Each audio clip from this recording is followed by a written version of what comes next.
Physiology of cardiac performance is based on 4 primary areas. अगर हम देखें preload, afterload, contractility and heart rate. What is preload?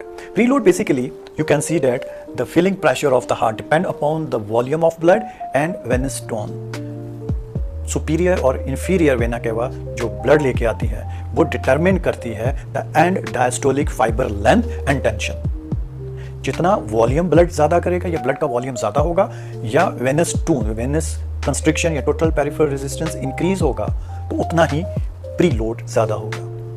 Secondly, afterload. What is afterload? Afterload basically resistance to eject the stroke volume. जितना cardiac output ने push eject करना है blood into the systemic circulation, वो depend करता है total arterial pressure पे, arterial tone पे। अगर resistance develop है, अगर resistance या constriction है आपके arterial system की, तो उतना ही afterload increase करेगा। So afterload resistant to eject the stroke volume determined by the arterial blood pressure and arterial stiffness.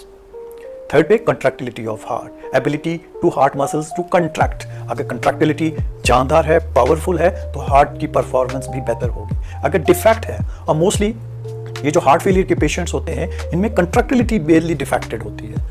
Number 4 पे हार्ट रेट। हार्ट रेट क्या है? Basically heart rate is the speed of the heart measure by the number of contraction of the heart per unit per minutes.